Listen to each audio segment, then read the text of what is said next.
मुर्तज़ा वहाब साहब भी हमारे साथ मौजूद हैं, मेयर कराची। मुर्तज़ा वहाब साहब, बहुत शुक्रिया आपने हमें ज्वाइन किया। हमने देखा पिछले दिनों में भी एक बच्ची का बयान सामने आया, उसे भी तैयार किया जा रहा था खुदकुश बम धमाके के लिए, और अब इतनी बड़ी कार्रवाई। आखिर आप की नज़र में कराची को इस वक्त टारगेट क्यों बनाया जा रहा है?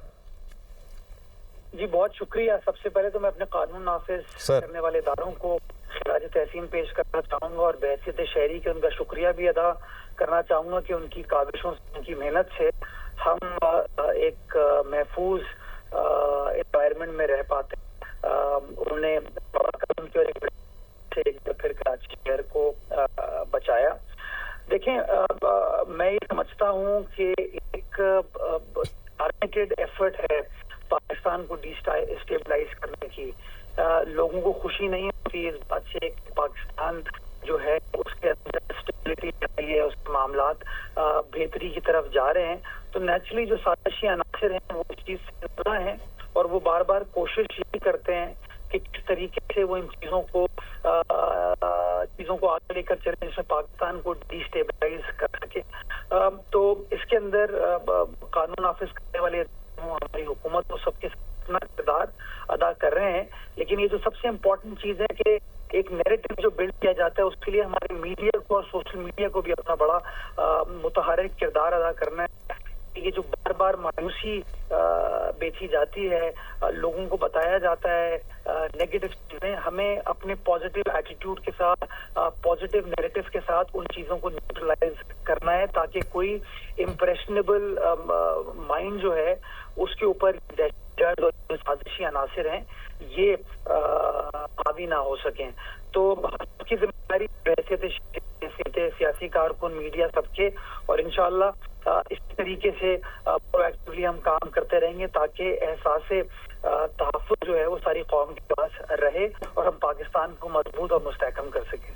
बिल्कुल, पाकिस्तान को मजबूत और मुस्तहकम बनाया जा सके। मुर्तज़ा साहब, ये कहिएगा कि इस कार्रवाई में भी क्लियरली भारतीय मुफादात के तहत काम करने वाले जो गिरोह हैं BLA और BLF, उनका नाम सामने आ रहा है।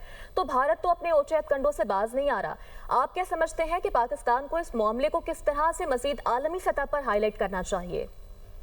देखिए, नेचुरली भारत जो है वो पाकिस्तान की स्टेबिलिटी से उसको इत्मीनान तो नहीं मिला, वो खुश तो नहीं है और वो हमेशा अपने अज़ाइम को इस्तेमाल करने की कोशिश करता है।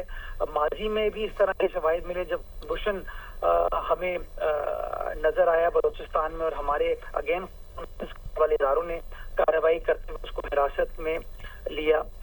हालिया दिनों में पिछले साल जो उन्होंने जारियत का मुजाहरा पाकिस्तान के खिलाफ किया था और जिस तरीके से भरपूर से हमने उनके अटैक का काला कमा किया, ये भी इस बात को शो करता है कि भारत जो है या मोदी सरकार जो है वो हवास बाख्ता हो रही है।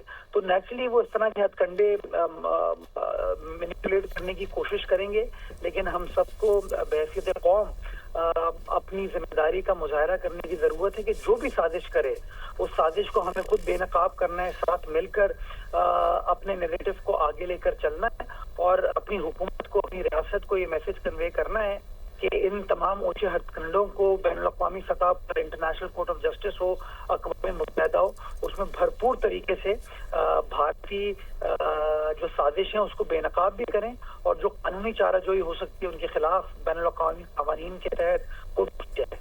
राइट। अच्छा मुर्तज़ा वहाब साहब, एक तो ये बताइएगा कि इनिशियली अभी हमने एक के बाद दीगरे दो बड़ी कार्रवाइयाँ देखी हैं, वही सवाल कि कराची आपको क्यों टारगेट दिखाई दे रहा है?